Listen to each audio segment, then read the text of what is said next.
Hello all, I am the Holland Phantom, and for today's video, I'm going to be counting down my top 10 picks of Delta species Pokemon in the trading card game. But before we begin, I'd like to give all my subscribers a big thank you, as the channel has reached over 300 subs earlier in the month. Thanks so much for the support, it really means a lot that so many people enjoy these videos. So now the next big milestone I'm hoping to hit is 500 subscribers, so please keep spreading the word to keep the channel growing. And if anyone has any suggestions for what kind of video they want me to do when I reach 500, please let me know down in the comments below. Okay, with that out of the way, let's get into the video. So, Delta Species Pokemon. They were released in the 3rd generation in the sets Delta Species, Holland Phantoms, Crystal Guardians, and Dragon Frontiers, and were essentially Pokemon that were a different type to their usual one. And the in-game explanation said that these Pokemon were altered because of electromagnetic radiation that came from the Holland Research Lab. Though in later expansions, it was also hinted that certain crystals also gave Pokemon the ability to change types, as seen in the artwork of Kingler from Crystal Guardians, who can be seen taking a red crystal that turns it into a fire Pokemon. Special crystals that give a Pokemon the ability to change types. Why does that sound so familiar? Oh well, it's probably not important. Starting off at number 10, we have Pidgeot from Holland Phantoms. It was both Lightning and Metal type, and it came with a Pokebody and 1 attack. The Pokebody was Delta Reserve, which would activate when Pidgeot had any Holland energy cards attached, and would then shut off all non-Delta Pokemon Pokepowers. And the attack was Rotating Claws, which needed 1 each of Lightning, Metal, and Colorless energies to deal 50 damage, and could then discard an energy card attached to Pidgeot to then attach a different energy card from the discard pile onto it. Pidgeot's Delta Reserve Pokepower was very powerful, as it countered a lot of decks in the format that relied on their Pokepowers, like Blastoise, all the Evolutions, and the colorless Pidgeot. And without access to their powers, these decks would struggle to keep up. Though it did take quite a bit of space in the deck, as there was a Stage 2 Pokemon that also required Holland energy cards to activate its Pokebody. At number 9, we have Mew Goldstar from Dragon Frontiers. It was a Water type and it came with 2 attacks. The first attack was Mimicry, which needed 1 colorless energy to then choose an attack on any of the opponent's Pokemon and would then copy that attack, as long as Mew had the required energy to use that attack. And the second was Rainbow Wave, which needed 1 water energy to then choose a basic energy card attached to Mew, and then would deal 20 damage to each of the opponent's Pokemon of that same type. Like so many Mew cards in the game, this one could copy the attacks of other Pokemon, giving it great versatility. Mimicry required Mew to have the necessary energy to use the opposing Pokemon's attacks, which is why it was played alongside Holland Pokemon, providing Mew with 2 Rainbow energies, which could then fuel most attacks. Plus it could also spread damage to multiple types of Pokemon with the second attack, and could be best utilized in the deck Argon, which ran 4 different types of basic energy cards: Lightning, Fire, Grass, and Metal, letting Mew hit popular Pokemon like Rayquaza, Flygon, Dragonite, and Metagross, making Mew a solid choice against most matchups in the meta. At number 8, we have Latios EX from Dragon Frontiers. It was a Water type and it came with a Pokebody and 2 attacks.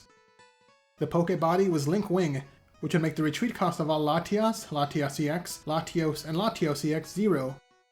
The first attack was Ice Barrier, which needed 1 water energy and 1 colorless energy to deal 30 damage, and would then prevent all effects and damage from the opponent's EX Pokemon's attacks during the next turn.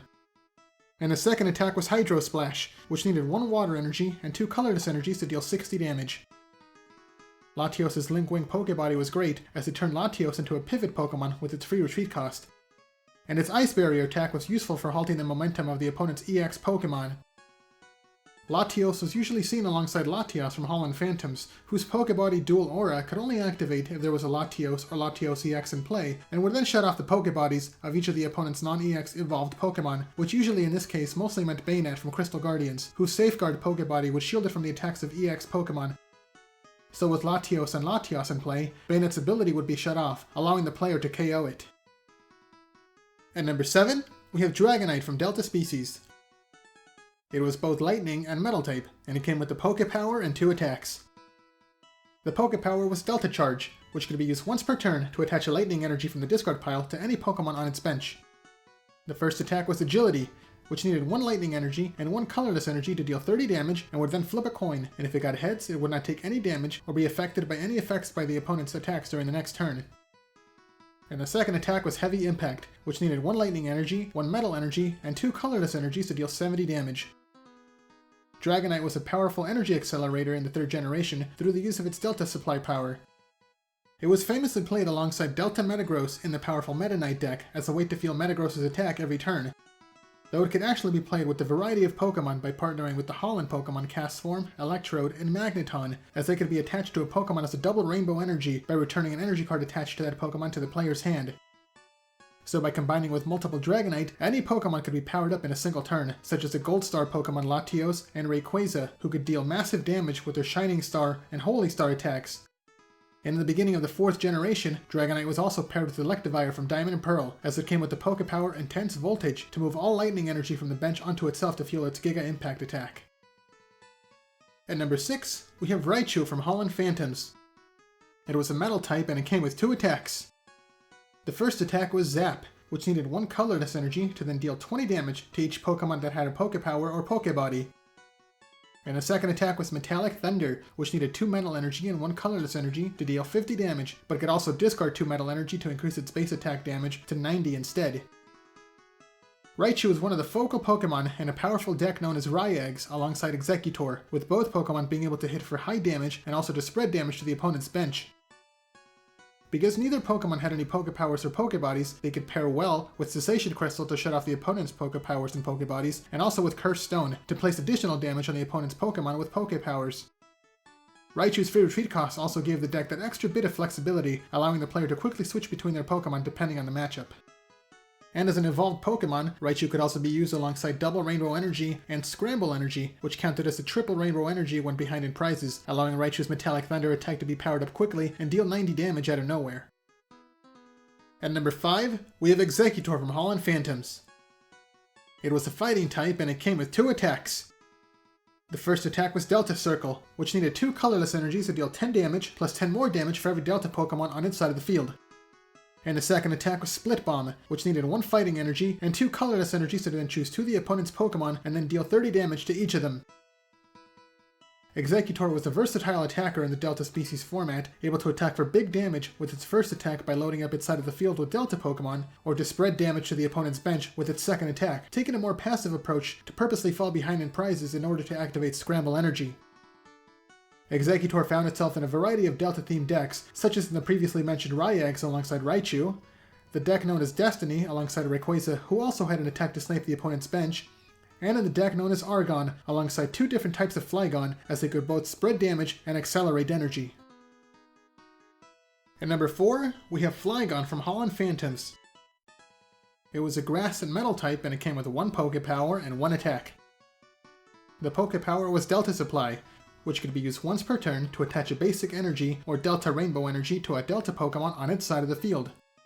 And the attack was Swift, which needed 1 each of Grass, Metal, and colorless energies to deal 60 damage, and it would not be affected by weakness, resistance, Pokepowers, Pokebodies, or any other effects on the opposing Pokemon. Flygon was a great support Pokemon in the Delta species format due to its ability to accelerate energy onto its side of the field.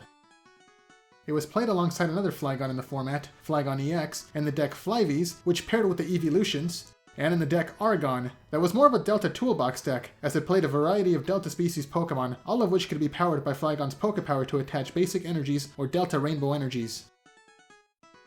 And number 3, we have Metagross from Delta species. It was both Metal and Lightning type, and it came with 1 Pokepower and 1 attack. Its Pokepower was Delta Control, which could be used once per turn to look at the top 4 cards of the deck, add 1 of those cards to the hand, and then place the rest of the cards at the bottom of the deck in any order. And the attack was Crush and Burn, which needed 1 Lightning Energy and 1 Metal Energy to deal 30 damage, plus it could also discard any number of energy from its side of the field to deal an extra 20 damage for every energy discarded. Metagross was the main attacker in one of the top decks of the 2006 and 2007 formats, as its Crush and Burn attack could hit for massive damage depending on how many energy the player discarded from their side of the field. It partnered with Dragonite and with another Metagross from Deoxys. Dragonite used its Delta Charge power to recycle discarded lightning energies, and Metagross used its Super Conductivity to attach metal energy onto the active Pokemon, though it would also place a damage counter on that Pokemon. With a full bench of Dragonite and Metagross, the player could attach up to 6 energy per turn, boosting the attack power of Crush and Burn up to 150 damage, enough to one-hit KO most Pokemon in the format. And if that wasn't enough, Metagross also had a great poke power and Delta control, giving the deck its explosive speed and consistency. At number 2, we have Flygon EX from Dragon Frontiers. It was a Psychic type, and it came with a Pokebody and 1 attack.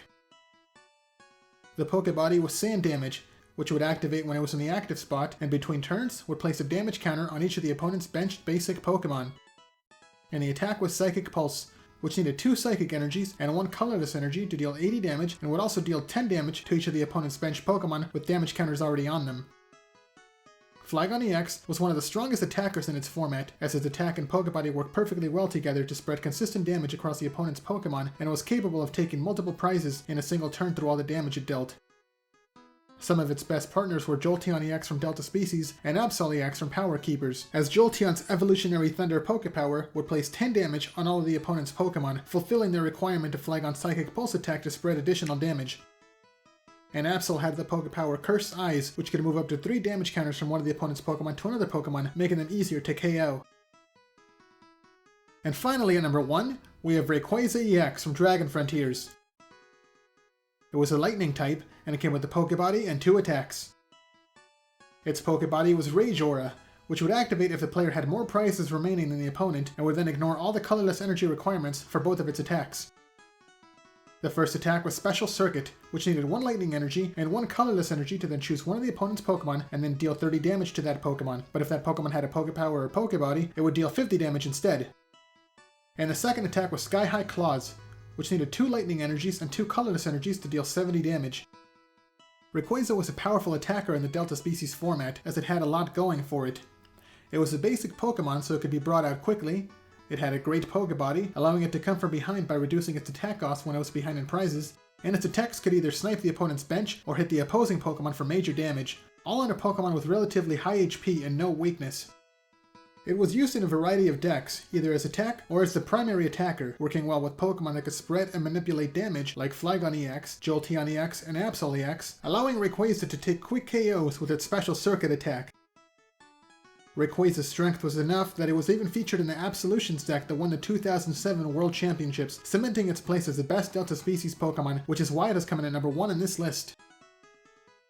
So which is your favorite Delta Species Pokemon? Let me know down in the comments below, and be sure to leave a like, subscribe, and share this video to help this channel grow and reach new viewers. Thanks a lot for watching, and until next time, this is the Holland Phantom logging out.